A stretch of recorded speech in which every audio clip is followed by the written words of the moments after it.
Bueno, muy bienvenidos a todos. Muchas gracias por sumarse a este tercer encuentro, perdón. Ya estamos pensando en varios, a este tercer encuentro en este ciclo de charlas. Más que nada la idea de esta propuesta es traerles un poquito de luz a lo que es las temáticas generales y habituales que podemos llegar a encontrarnos en el ejercicio de la profesión y también tener alguna información aunque sea mínima. Por supuesto que los temas son mucho más profundos que lo que podemos abordar en estos encuentros, pero toda consulta, todo espacio de reflexión siempre es bienvenido. Así que desde nuestro espacio logramos que se puedan generar estos ratitos en distintos jueves a los efectos de traer un poquito más de luz y de visibilizar lo que es no solo la defensa técnica, sino cómo muchas veces nuestra intervención es fundamental en temas trascendentales, sobre todo como es el tema de la adopción, ¿no es cierto? Y las demás temáticas que nos convocan en este espacio.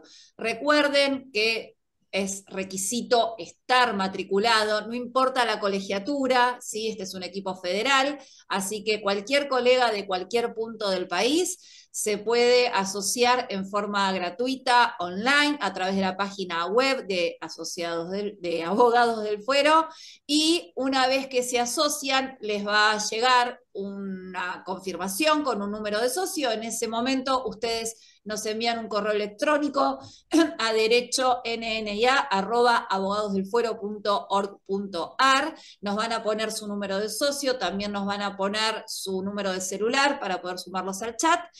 Todo aporte que quieran hacer, ya sea proponer algún tema, ya sea querer dar una charla de alguna cuestión, mismo si hay alguna complejidad que estén atravesando en el ejercicio de la profesión, este espacio es precisamente para informarnos, para nutrirnos y para acompañarnos. Quiero agradecer de antemano a las colegas por la puesta a disposición y por el trabajo que han preparado para este encuentro, y le voy a pasar la palabra a la doctora Jorgelina Cejas, que es nuestra secretaria de comisión. La verdad que es un honor tenerla con nosotros. Así que bueno, Jorgelina, te paso la palabra.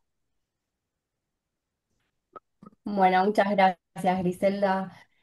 Bueno, yo les quería dar la bienvenida al ciclo de encuentros académicos, Defensa Técnico-Legal de Niñez y Adolescencia. En el día de hoy los temas que se van a abordar son adopción y derecho a la identidad. Están presentes acá la doctora Vanessa Blanco, que es abogada, profesora de Ciencias Jurídicas y ayudante en la Facultad de Derecho UBA, especializada en Derecho de Familia, Civil, Derecho Contencioso Administrativo, Derecho Comercial y Laboral, y está matriculada en Provincia de Buenos Aires, Cava, y tiene también matrícula federal. También está con nosotros la doctora Patricia Quiroga, que es abogada, profesora de Ciencias Jurídicas,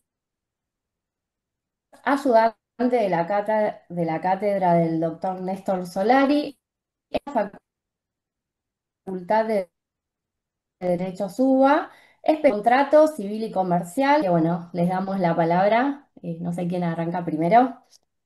Hola, ¿cómo están? Buenas tardes. Bueno, antes que nada agradecer por la oportunidad y a Griselda, por supuesto, por el espacio y a todos los abogados del Fuero por darnos este espacio.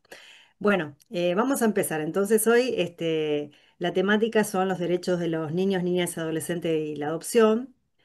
Entonces vamos a arrancar un poquito por determinar qué es la adopción. Bueno, la adopción es un instituto que fue incorporado a nuestro ordenamiento jurídico en el año 1948 a partir de la Ley 13.252. Ay, se me escapa un poquito. Ahí está, pues si no, no se puede ver. Bien,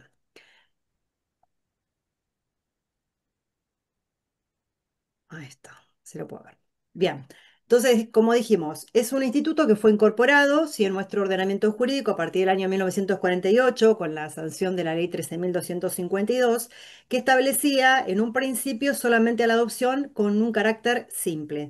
Posteriormente, la Ley 19.134, en el año 1971, adopta los dos tipos de adopción que tenemos, simple y plena.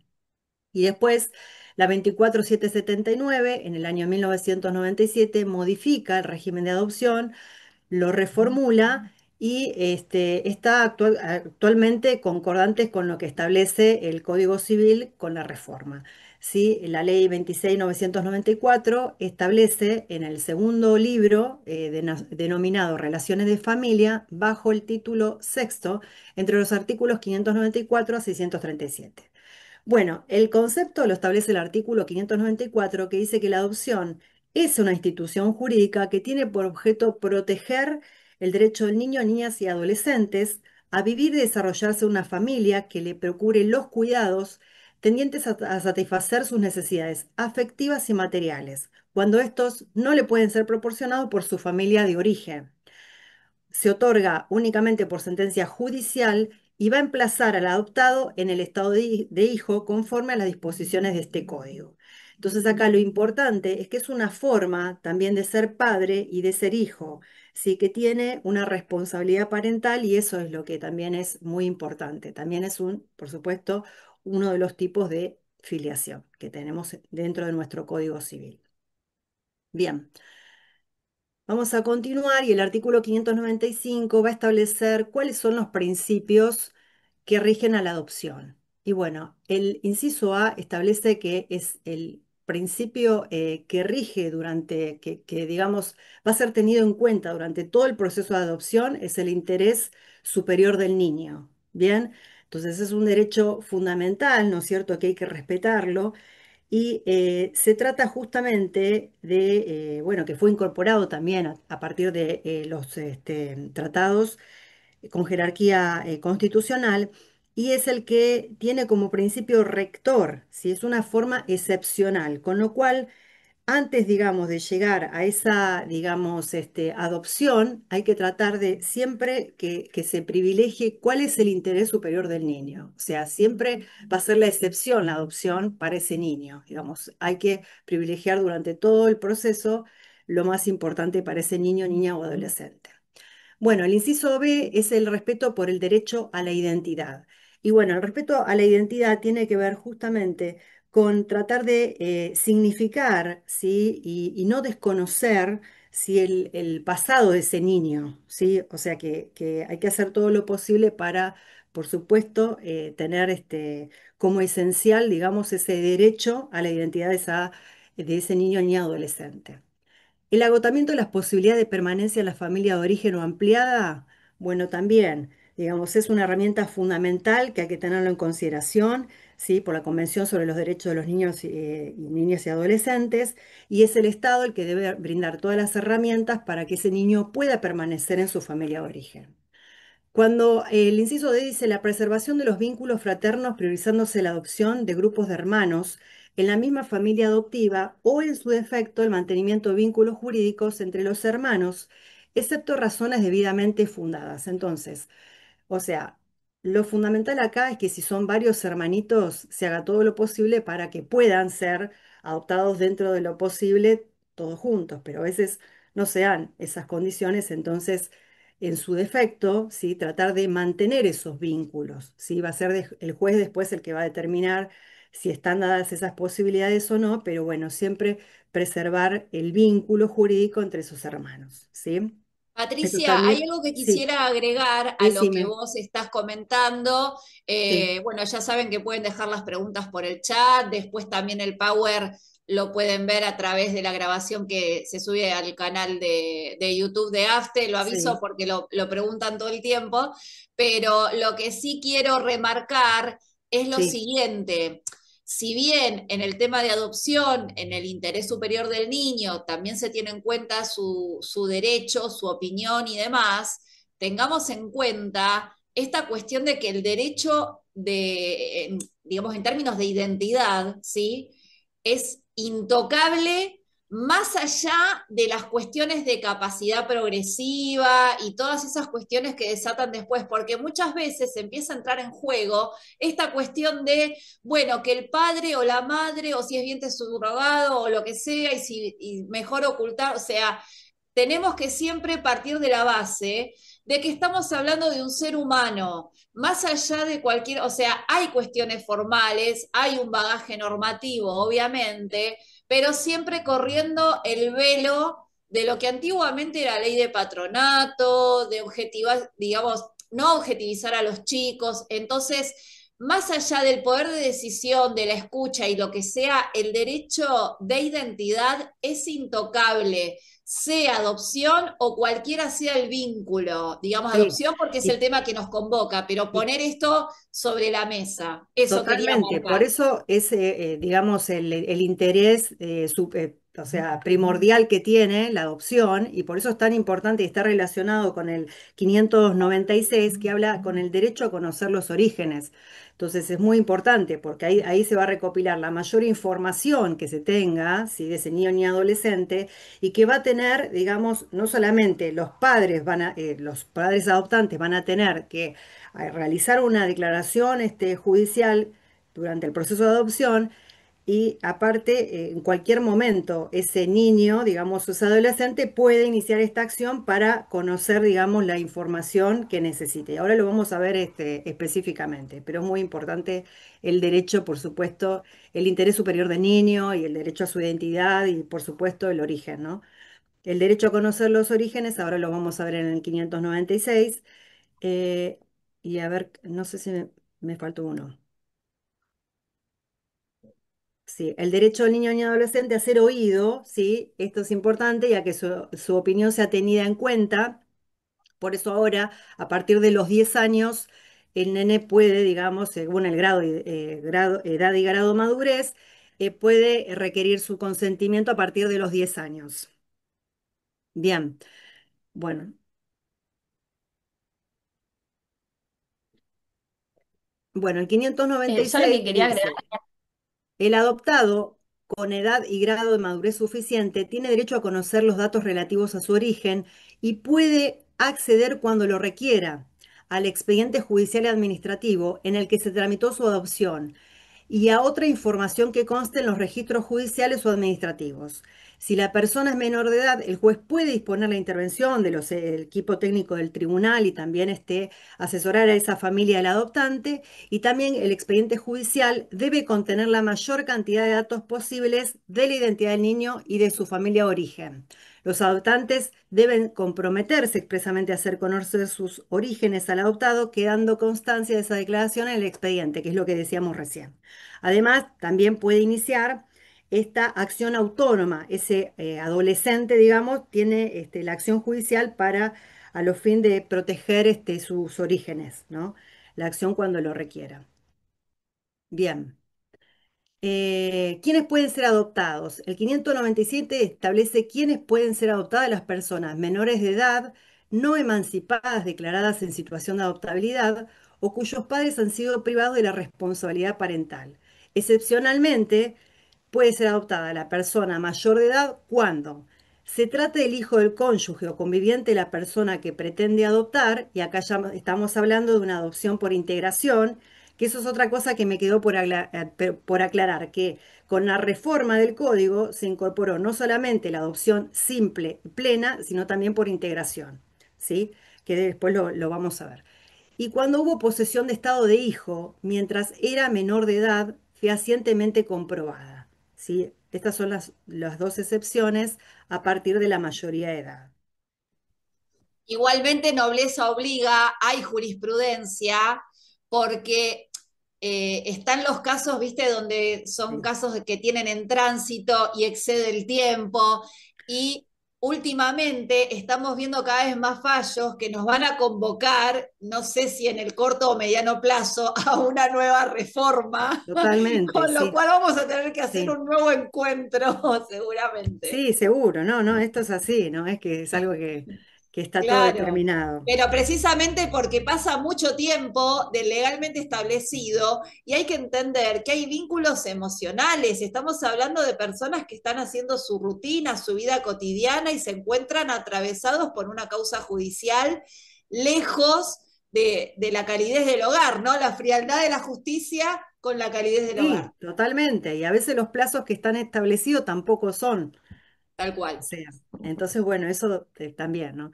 Bueno, la pluralidad de adoptados. El artículo 598 establece quiénes pueden ser adoptados, o sea, varias personas simultáneas o sucesivamente. La existencia de descendientes del adoptante no impide la adopción. En este caso deben ser oídos por el juez, valorándose su opinión de conformidad con su edad y grado de madurez. Y todos los hijos adoptivos y biológicos de un mismo adoptante son considerados hermanos entre sí. Bueno, el 599 establece quiénes pueden ser adoptantes. Bueno, el niño, niña o adolescente puede ser adoptado por un matrimonio, por ambos integrantes de una unión convivencial o por una única persona. Y esto es lo que ha incorporado también la reforma del Código Civil, porque antes solamente podían adoptar un matrimonio y bueno, actualmente lo puede hacer la unión convivencial o una sola persona. Y bueno, acá no hay distinción ni de género ni de nada. Ahora lo vamos a ver. No se requiere el estado civil para acceder a la adopción, pueden ser solteros, casados, convivientes, no influye la orientación sexual. Y otro de los requisitos es que esta diferencia de edad de los 16 años es a los fines de lograr una relación paterno-filial con mayor madurez efectiva y humana, encontrando su excepción en el caso de la adopción del hijo del cónyuge o conviviente, favoreciendo así la adopción por integración. No existe límite de edad máxima para adoptar. Son algunos de los requisitos que ya los vimos, pero es importante también enunciarlos a los fines de ver cuál fue la reforma incorporada por el Código Civil. Bien, ahora le doy la palabra a Vanessa Blanco. Buenas tardes, gracias por estar. Eh, yo voy a continuar con el artículo 600, que habla del plazo de residencia en el país y la inscripción.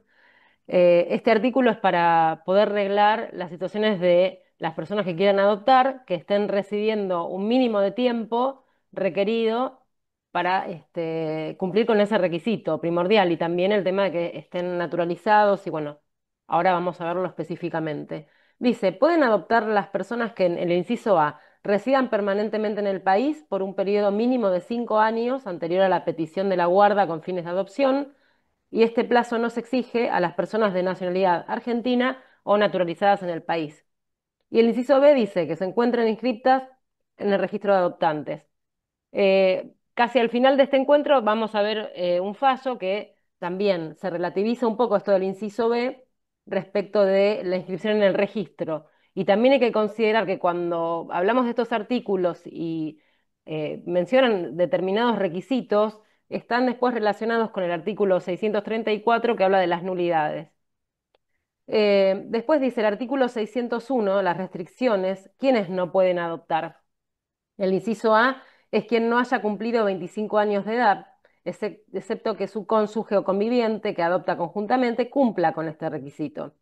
Ahí está claro, tiene que tener 25 años de edad, haberlos cumplido, y la excepción es que el cónyuge cumpla con ese requisito, si tiene menos de esa edad. Y el inciso B es el ascendiente a su descendiente, y el inciso C es un hermano a su hermano unilateral o bilateral.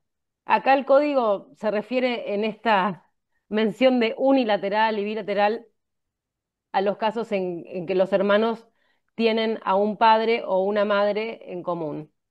Em, Después seguimos con el artículo 602, que nos menciona la regla general de adopción por personas casadas o en unión convivencial.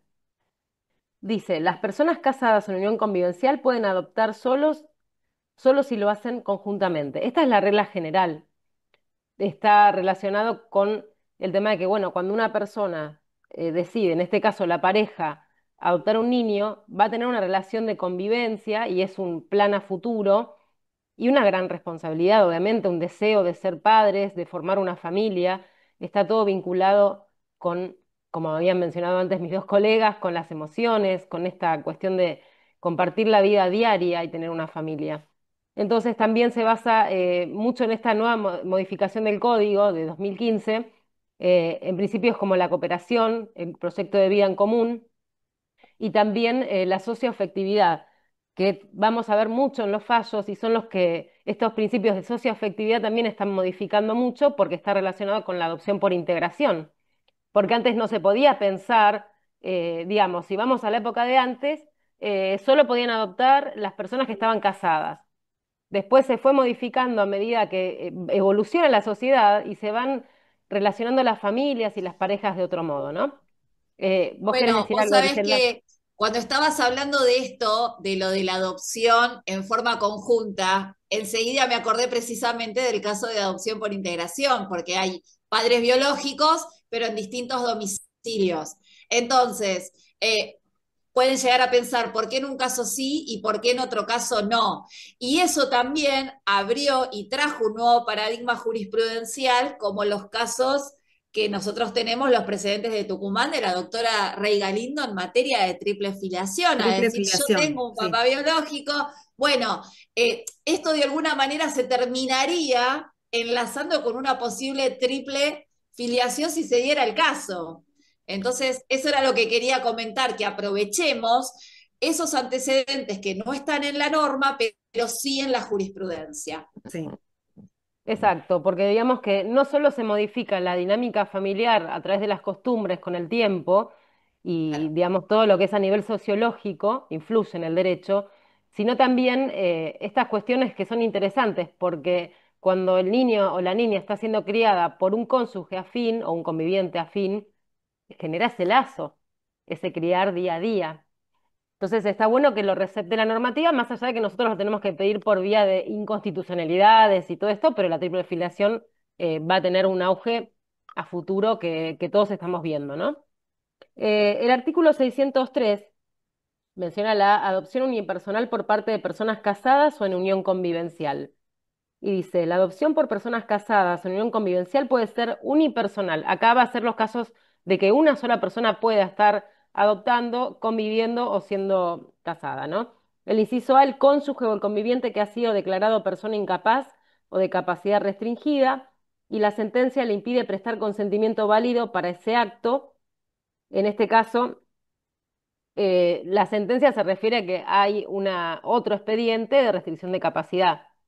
Y en ese caso, siempre la sentencia va a decir qué actos puede otorgar y qué no, en cuáles puede prestar el consentimiento o no. Después dice, en ese caso se debe oír al Ministerio Público y al curador o el apoyo, que es el apoyo ad litem, se le dice, que está en ese expediente que hablamos de restricción de capacidad. Y si es el pretenso adoptante, se debe designar un curador o un apoyo ad litem.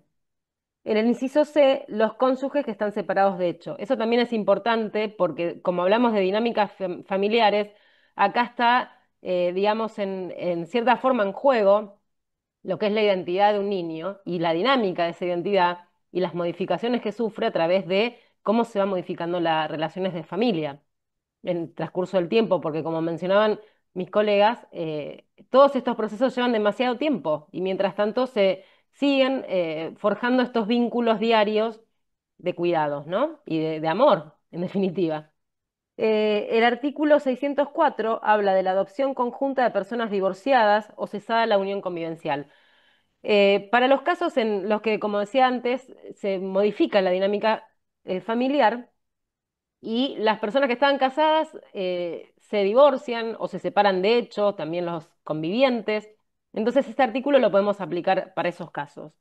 Dice que las personas que durante el matrimonio o la unión convivencial mantuvieron un estado de madre o padre con una persona menor de edad, pueden adoptarlo conjuntamente aún después del divorcio o cesada la unión convivencial.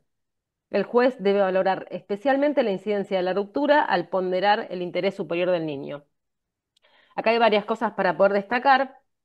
Lo que estamos hablando también es del estado de madre o padre hacia el hijo, que como la adopción es, como dijo Patricia al principio, una forma nueva no nueva, una otra forma más de estar en ese estado de hijo y repercute en cuanto a un emplazamiento que uno tiene como mamá o como papá para estar a cargo de esa responsabilidad, ¿no? La responsabilidad parental, los cuidados.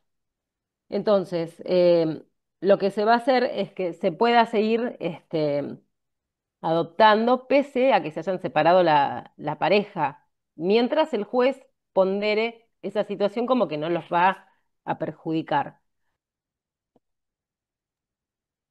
Después, no los va a perjudicar respecto del interés del niño, que es lo que se mencionaba como un principio rector y que también lo vamos a ver en muchas sentencias en todo el ámbito de familia, Y también cuando hablamos respecto al interés del niño, el interés superior, más allá de que está arreglado, como dijeron, la 26061 y en la Convención de los Derechos del Niño y la Ley 114 de Cava, a veces queda como medio abstracto ese concepto. Entonces, por eso dice que el juez debe ponderar, porque nosotros podemos poner como abogados el interés superior del niño, sí, sí, pero ¿en qué consiste? ¿Cuál es el fundamento para poder aplicarlo? Que no sea un concepto vago.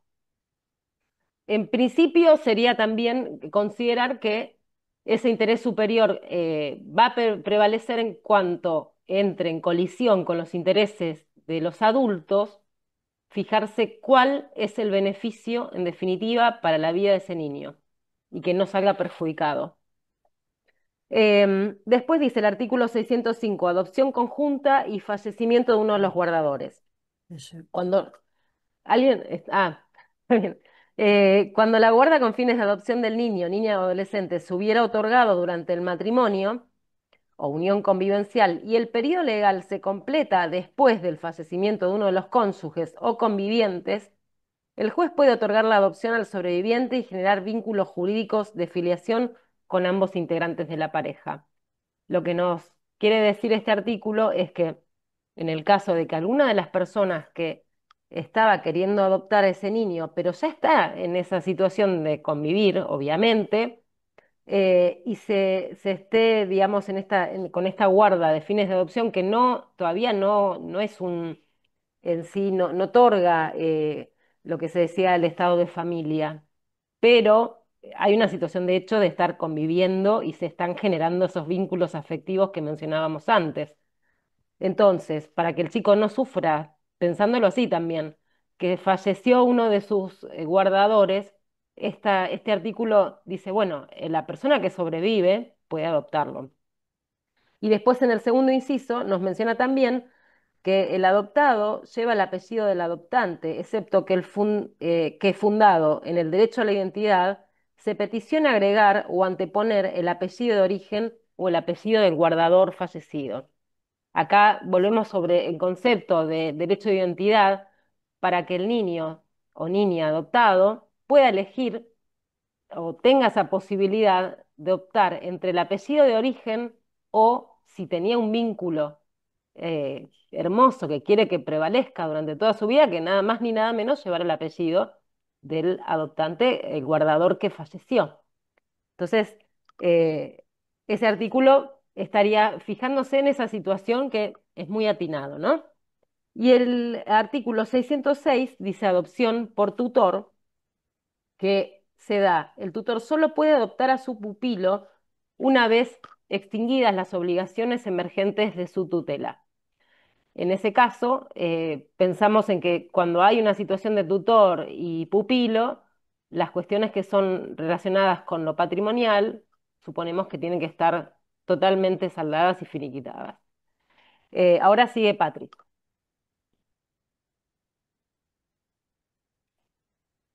Bueno, hasta acá estuvimos analizando qué es, digamos, el Instituto Jurídico de la Adopción y cuáles son los requisitos.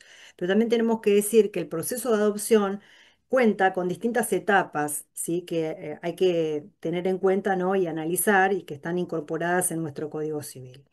Bien, en principio tenemos niños en situación de vulnerabilidad, donde se da intervención a los servicios de protección de la niñez y medidas de abrigo y protección que están establecidos en la 26061, ¿sí? Y la ley 13.298 de la provincia de Buenos Aires. La primera etapa es la declaración de adoptabilidad, que ahora la vamos a analizar. Una vez que se obtiene la declaración de adoptabilidad, ¿sí? Que es una etapa de investigación, vamos a pasar a la guarda con fines de adopción y la tercera etapa es el juicio de adopción propiamente dicho, donde después se va a establecer qué tipo de adopción, ¿sí? Va, digamos, adoptar ese juez, ¿no? ¿Qué adopción va a tener? Bien, para ver la intervención del Servicio de Protección de Derecho de la Niñez, tenemos en la ciudad autónoma de Buenos Aires, se aplica la ley 26061, que son estas medidas, que son aquellas que se adoptan cuando los niños, niñas y adolescentes estuvieron temporal o permanentemente privados de su medio familiar, o cuyo interés exija que no permanezcan en ese medio. Son medidas limitadas en el tiempo y solo se pueden prolongar si persisten las causas que le dieron origen. Es la procedencia de estas medidas excepcionales, solo va a ser, van a ser procedentes cuando previamente se hayan cumplido debidamente las medidas dispuestas, ¿sí? En el artículo 33, y declarada procedente esta excepción, será la autoridad local de aplicación quien va a decidir, quien va a decidir perdón, y establezca el procedimiento a seguir. Y le va a dar un plazo de 24 horas para la autoridad judicial competente. Bien. Y después la autoridad competente de cada jurisdicción en protección de esos derechos de los niños, dentro de un plazo de 72 horas de notificado con citación y audiencia de los representantes legales, deberá resolver qué pasa con esos niños, ¿no? Y qué otras medidas pueden adoptar en esos casos.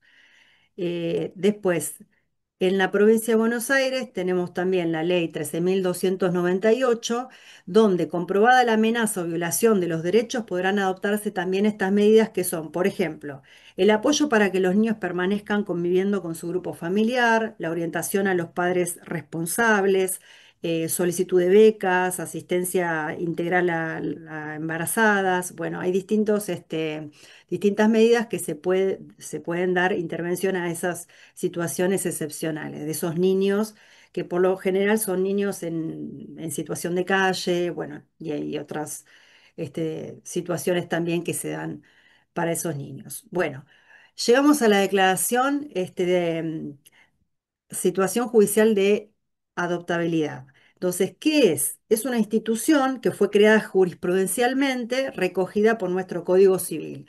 Y el objeto que tiene es, cuando se encuentre el estado de abandono de ese menor, se requiere una investigación real de la situación de ese menor. Entonces, hay un procedimiento previo que va a ser esa revinculación de ese niño con su familia de origen, lo que es una obligación de hacer del Estado de conformidad con el artículo 9 de la Convención de los Derechos del Niño y las causas económicas en la separación del niño con su familia biológica se encuentra expresamente prohibido. Bien, el artículo 607, ¿sí? Establece cómo se da este supuesto, sí, la declaración judicial de la situación de adoptabilidad. Entonces, cuando un niño, niña o adolescente no tiene la afiliación establecida o sus padres han fallecido y se han agotado de la búsqueda de familiares de origen por parte del organismo administrativo competente, tiene un plazo de 30 días, que puede ser prorrogable por otro plazo igual, por razón fundada. Otra de las situaciones es que cuando los padres tomaron la decisión libre e informada de que el niño o niña sea adoptado, esta manifestación es válida solo si se produce después de los 45 días de producido el nacimiento. Y otra de las causas también que se puede llegar a la declaración judicial de la situación de adoptabilidad es cuando estas medidas excepcionales que recién nombramos, tendientes a que el niño o niña adolescente permanezca en su familia de origen o ampliada, no han dado resultado en un plazo máximo de 180 días, vencido el cual, sin revertirse las causas que motivaron la medida, el organismo administrativo de protección que tomó esa decisión debe dictaminar inmediatamente sobre la situación de adoptabilidad. Entonces, dicho dictamen se debe comunicar al juez interviniente dentro del plazo de 24 horas. Esta declaración judicial de situación de adoptabilidad no puede ser dictada si se presenta algún familiar o referente afectivo de ese niño o adolescente y ofrece asumir esa guarda o tutela y tal pedido es considerado adecuado al interés de éste. Bien, y el juez debe resolver sobre la situación de adoptabilidad en el plazo máximo de 90 días. Bueno, ¿quiénes son los sujetos de este procedimiento? Bueno, el procedimiento que concluye con la declaración judicial de la situación de adoptabilidad tenemos, primero, con carácter de parte al niño o niña adolescente, si tiene edad y grado de madurez suficiente, quien comparece con asistencia letrada, y acá vamos a ver la figura del abogado del niño, que es muy importante. Con carácter de parte de los padres u otros representantes legales del niño. Ay, se me fue, perdón. Después tenemos el organismo administrativo que participó en la etapa extrajudicial del Ministerio Público y el juez también puede escuchar a los parientes y otros referentes afectivos. El artículo 609 habla de las reglas de procedimiento. Se aplica el procedimiento para obtener la declaración judicial de adoptabilidad las siguientes reglas. El inciso A es que tramita ante el juez que ejerció el control de legalidad de las medidas excepcionales. Eso sería pensar que para que tenga una unidad y conozca el mismo juez toda la situación de vida de ese niño, es importante que este inciso quiere mantenerlo, ¿no? Para que conozca bien la causa, idealmente, ¿no? El inciso B es obligación la entrevista personal del juez con los padres, si existen, y con el niño, niña o adolescente cuya situación de adoptabilidad se tramita. En este caso también lo vamos a ver en fallos o después en otros artículos que, como lo dijo Patricia también antes, los niños a partir de los 10 años y según su estado de madurez, eh, pueden, no pueden, consienten esa situación de poder ser adoptados y poder incorporarse a esa familia, porque es importantísimo poder escucharlos, ese derecho a ser oídos. Después, el inciso C dice, la sentencia debe disponer que se remitan al juez interviniente en un plazo no mayor de 10 días él o los legajos seleccionados para el registro de adoptantes y el organismo administrativo que corresponda a los fines de proceder a dar inicio en forma inmediata al proceso de guarda con fines de adopción. Después vamos a ver también otro artículo, lo que refiere respecto de esta cuestión de qué es lo que va a elegir el juez o cuáles son esas cuestiones subjetivas que hacen que puedan ser elegidas las familias y estos procesos administrativos que pasan, ¿no? Y después dice el artículo 610 algo muy interesante respecto a que hay una equivalencia respecto de la sentencia de privación de la responsabilidad parental y la declaración judicial en situación de adoptabilidad. En estos casos es que los niños que pasan por estas situaciones pueden llegar a ser adoptados, ¿sí? De las distintas tres formas que dijimos. Después, ¿qué más? Ahora creo que sí, seguís vos, Patri, ¿no? El Bien, capítulo 3 guarda con fines de bueno, adopción. sí. Entonces, bueno, una vez que tenemos la declaración en situación de adoptabilidad, pasamos a la guarda con fines de adopción. Entonces, acá es, ¿qué es la guarda en sí? Es el otorgamiento, se otorga una guarda preadoptiva, la cual no va a determinar el estado de familia hasta que no lleguemos igual al juicio de adopción. Bien, entonces acá va a quedar habilitada esta vía para iniciar el procedimiento de guarda preadoptiva. Es un periodo de prueba y reflexión respecto de quienes deseen adoptar a un niño. Implica asimismo un compromiso de estos futuros padres a ejercer la responsabilidad parental sobre el niño, aunque dicha responsabilidad parental aún quede en cabeza de los progenitores biológicos si existieran. ¿Sí? Bueno, la prohibición de las guardas de hecho. El artículo 611 establece la prohibición expresamente la entrega, dice, queda prohibida expresamente la entrega directa en guarda de niños, niñas y adolescentes mediante escritura pública o acto administrativo, así como la entrega directa en guarda otorgada por cualquiera de los progenitores u otros familiares del niño. La transgresión de la prohibición habilita al juez a separar al niño transitorio o definitivamente su pretenso guardador, excepto que se compruebe judicialmente que la elección de los progenitores se funda en la existencia de un vínculo de parentesco entre estos y él o los pretensos guardadores del niño. Ni la guarda de hecho, ni los supuestos guarda judicial o delegación del ejercicio de la responsabilidad parental deben ser considerados a los fines de adopción. Y acá también tenemos vamos a hacer la salvedad de que hay mucha jurisprudencia también, hay muchos casos donde, bueno, se ha llegado a plantear la inconstitucionalidad del artículo 611 de familias que han, bueno, recibido, digamos, ese niño, ¿no? Y bueno, después solicitaron, por supuesto, la guarda, ¿no? Se ha dado igual. Bueno, la competencia. El artículo 612 establece que la guarda con fin de adopción debe ser discernida inmediatamente por el juez que dicta la sentencia que declara la situación de adoptabilidad. El artículo 613, la elección del guardador e intervención del organismo administrativo. Acá menciona este artículo cómo va a ser el proceso este de selección, que yo les decía que está relacionado con las reglas del procedimiento, y esta cuestión de cómo se eligen a los adoptantes, ¿no? Y todos los pasos que tienen que hacer en vías administrativas y demás. que también es bastante engorroso. ¿Vos querías decir algo, Griselda, al respecto? Sí, a ver, siempre dicen que muchas veces cuando las personas se anotan en el registro, les ponen como ciertos obstáculos y hay muchísimos condicionamientos.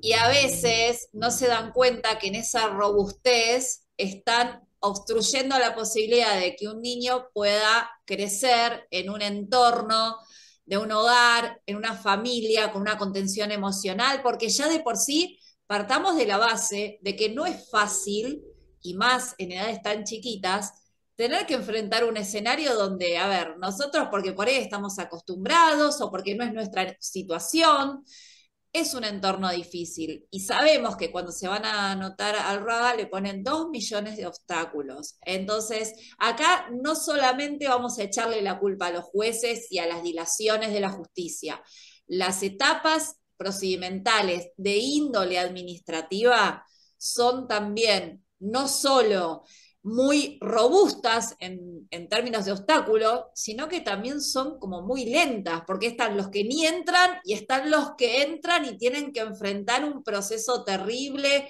Hubo casos de chicos que fueron restituidos y entonces voy probando de hogar en hogar como si fuese a ver cuál pieza de ajedrez, a dónde los muevo. Es un escenario difícil de atravesar. Y esto que vos hablabas un poquitito en la placa anterior respecto a lo de la guarda, la entrega directa, no hace más ni menos que fortalecer esto de que los chicos no son objeto de, digamos, a disposición de los adultos, ¿no es cierto? Todo el tiempo tenemos que recordar que son personas, porque pareciera que siempre digo lo mismo, que primero eran planta, éramos maceta y después somos personas, ¿viste? No, todavía no hay una conciencia real. Entonces, nos consta, porque son las calles que caminamos, que hay muchos obstáculos, tanto en la instancia administrativa como en la instancia judicial, por admisión, por requisitos o por lo que fuera. Sí, sí, Bueno, y tal cual. sobre eso, sobre esa placa, antes que siga Vanessa, Sí, yo voy a leer un poquito de una jurisprudencia que salió sobre la guarda de hecho, ¿no? Que dice, con buen criterio se dijo que la posibilidad de la madre biológica elegir a los guardadores de su hijo no está prohibida por la legislación, por lo que ante la entrega del menor por parte de aquella a quienes seleccionó para su cuidado, nada obsta que el intérprete, tomando nota de circunstancias fácticas excepcionales, armonice el supuesto de guarda de hechos extrajudicial con la exigencia legal de guarda judicial. Entonces acá es como que se busca también un poco de la flexibilidad sobre dicho, digamos, guardas de hecho, ¿no?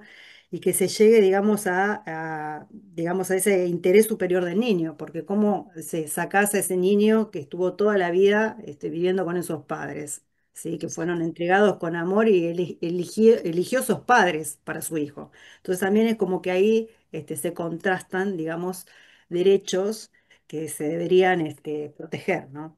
Es que, a ver, y ese fallo es excelente. La realidad es que nosotros tenemos un compendio normativo enorme que parte de familias tipo, y el fuero de familia es muy pesado, porque no nos olvidemos, no es materia de este encuentro, pero sí es una realidad que aquellos chicos que logran un vínculo filiatorio a futuro tienen derechos hereditarios en materia sucesoria.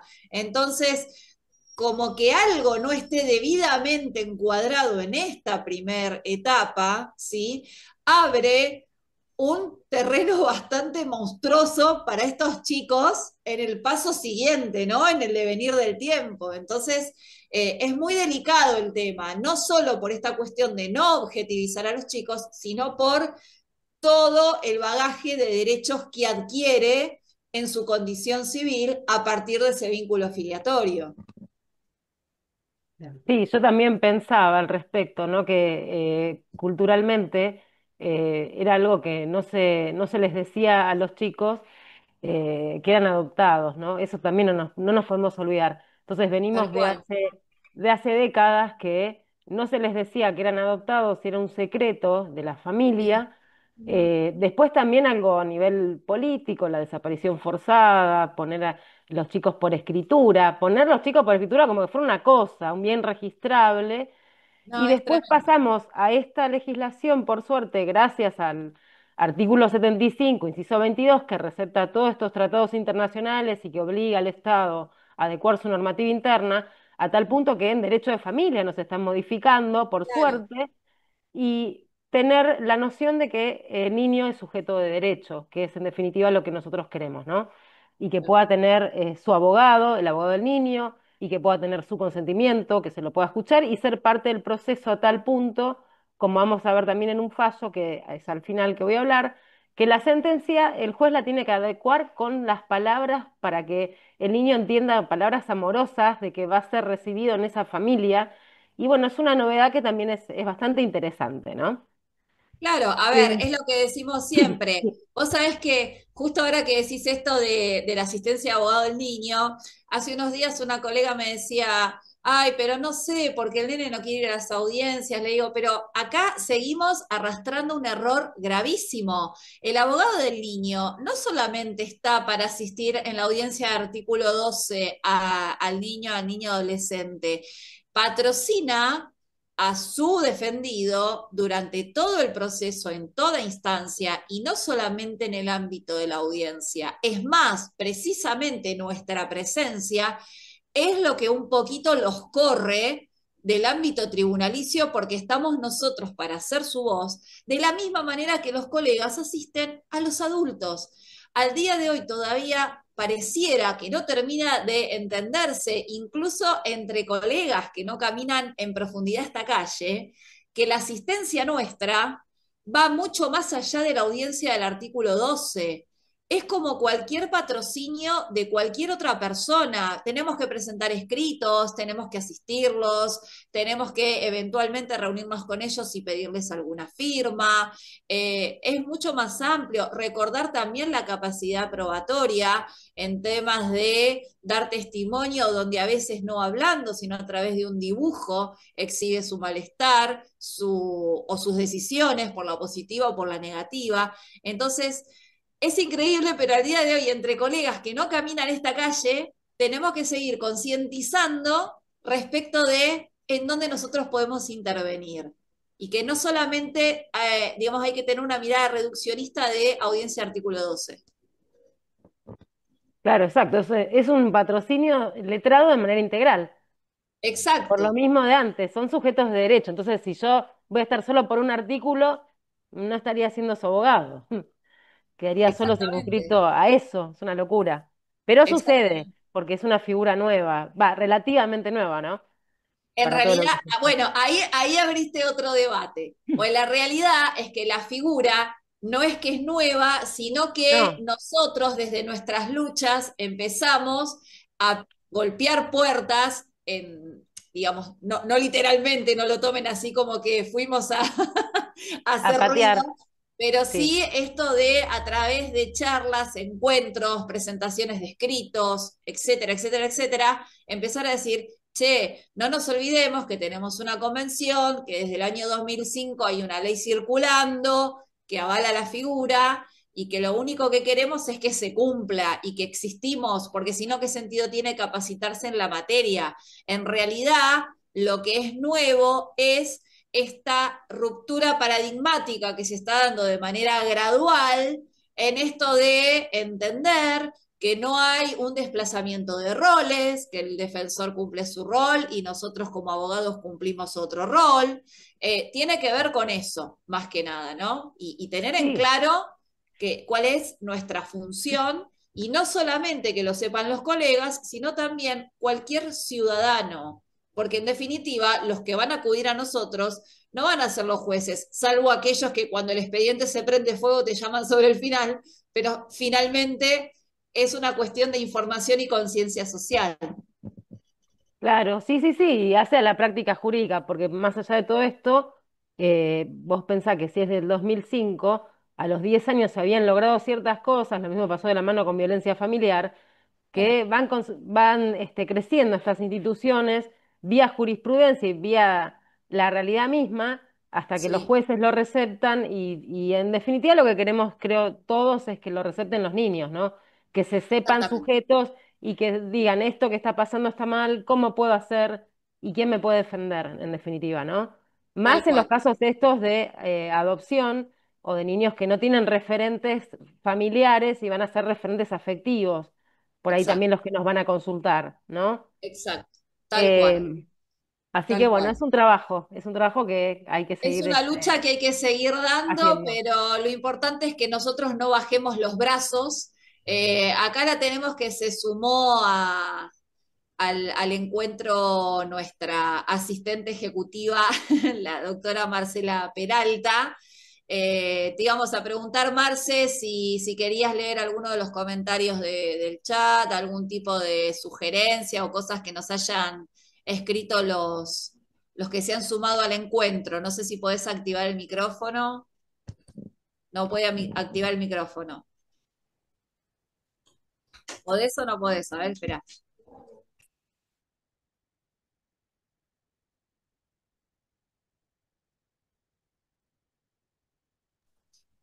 ¿No tenés audio, Patri?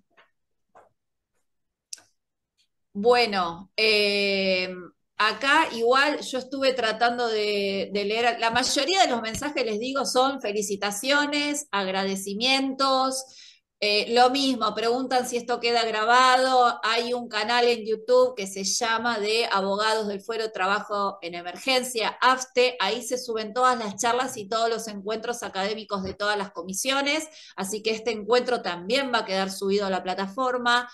Obviamente que el Power, al conectarse a la, digamos, no al conectarse, sino al entrar a la grabación, van a poder ver todo lo que se estuvo compartiendo, con lo cual el material de alguna manera lo van a tener sin necesidad de pedirlo en forma privada. Y obviamente, si se suman a la comisión, también van a poder interactuar con las colegas disertantes, que tenemos el honor de que sean miembros también de nuestro espacio. Así que bueno, son todos más que bienvenidos.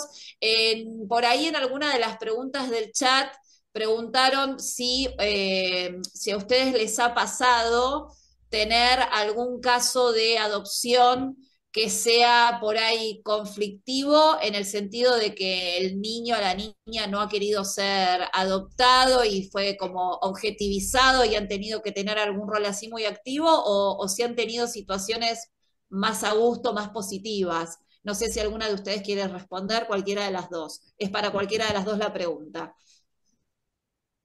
Eh, a ver, Patri, vos podés, ahí estás, ¿me Habla. No, escuchás? no, Bien, yo bien. tuve un caso de adopción, pero bueno, fue una adopción plena. Donde, bueno, falleció la hermana y bueno, la hermana era de Córdoba, y después quedaba una sola tía, digamos, para adoptar al sobrino y bueno, después la adopción se hizo en provincia de Buenos Aires, así que se Ah, pudo, o sea, tenía la guarda y después el proceso de adopción, que es lo que nos faltó, terminar de dar, bueno, se hizo en la provincia de Buenos Aires, o sea que se pidió la competencia y se otorgó, ¿sí?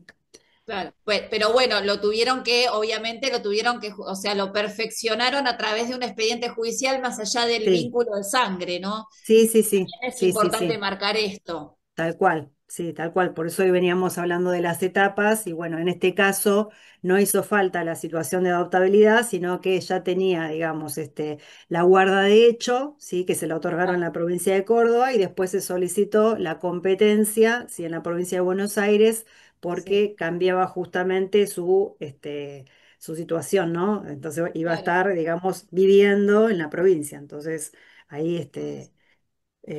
se cambió eso, así que Bueno, salió esos son los bien. casos por ahí más manejables, ¿no? Cuando no hay un interés legítimo en términos de lo que hablábamos antes, ¿no? Del deseo de concretar un proyecto de vida, pero bueno, siempre marcamos lo mismo. En este caso no es el derecho de un adulto de ser padre, si bien existe, sino que también se parte al revés el análisis desde el derecho, que es el derecho de esos chicos a tener un padre o a tener Sí, una madre o a un adulto de referencia que lo asista, que lo acompañe en su crianza. sí, sí, sí, Entonces, acá se daba la situación, que esta chica había hecho, como fertilizaciones y ya no tenía más posibilidades. Y bueno, y pasó esto trágicamente que le pasó a la hermana. Y bueno, y Sí. ella pudo adoptar a su sobrinito. Ya tenía un hijo más grande, pero siempre estaban con ese deseo de tener ese bebé. Y bueno, pasó que cuando ellos estaban ahí cuando pasó el accidente, porque fueron justamente porque iban a ser los padrinos. Ah, Y bueno, y es más, estuvieron hasta en otro auto y encontraron a la hermana en un choque tremendo y el bebé salió despedido en el huevito. O sea que claro. fue tremendo todo. No, no, Y no, bueno, tremendo. la verdad que muy triste, pero bueno, la verdad que se le dio Bueno, bastante. En ahí un año salió la también, adopción. claro, dentro de lo simple también está lo complejo de manejar las emociones para esa Sí, familia en un sí, sí, escenario sí. tan complicado, ¿no es cierto? O sea, Tremendo. Y sí, y fue, bueno, salió muy rápido. En un año se te salió la adopción. En un año. eso es Bueno, genial. Cuando, bueno, ahí también hay siempre queda esa luz de esperanza de que los que están del otro lado del mostrador, ante situaciones como esta, se sientan a leer y pueden analizar y se dan cuenta que no es un caso normal y habitual, sino que tiene sus aristas y que requería un rápido tratamiento. sí. Este, porque si no es asistir al chico y en el medio un proceso judicial que no sabes cuándo termina y cómo termina. Entonces, No, la sí, sí, tal tranquilidad de cual, una tal cual. sentencia que acompañe es Con dos elemental. aparte con dos jurisdicciones completamente diferentes, como es Exacto. Córdoba y la provincia de Buenos Aires, esto yo lo hice en Morón, así que Sí, salió la verdad que rápido, rapidísimo. rápidamente. Sí, Bueno, colegas, en nombre de la asociación, primero agradecerles que sean parte, que sean miembro de nuestra comisión, que participen activamente, que acompañen con su experiencia, con sus charlas, con sus capacitaciones, con todo lo que nos han brindado hoy y todo lo que surge en el intercambio, que el que se sume a la comisión y se sume al chat se va a seguir enterando de novedades de último minuto. Así que bueno, es un placer tenerlas y compartir este espacio. Les agradecemos enormemente. Reiteramos que se pueden asociar, que nos pueden enviar un correo, el mail de comisiones derecho nnya arroba abogadosdelfuero.org.ar. Vuelvo a reiterar que el chat no hace más que explotar de agradecimientos y felicitaciones. Y bueno, y la pregunta recurrente que es si esto que he grabado, y volvemos a decir que sí, ya lo dijimos varias veces, así que bueno, nos pueden seguir por las redes, ahí también van a tener los accesos de enlace al encuentro de hoy. Y bueno, los esperamos, por favor, que este jueves 17 de julio a las 18 horas tenemos el último encuentro, donde si bien va a ser un cierre de ciclo de charlas, siempre van a quedar posibilidades de encuentros de alguna temática puntual con algún expositor o algún invitado, porque siempre trabajamos por una mejor abogacía, por una visibilización de la figura y de las temáticas que nos convocan. Así que, en nombre de la asociación, muchísimas gracias por su aporte. Muchas gracias. muchísimas gracias, sí, muchísimas gracias por el espacio. Buen Gracias. cierre de jornada para todos. Gracias. Hasta luego.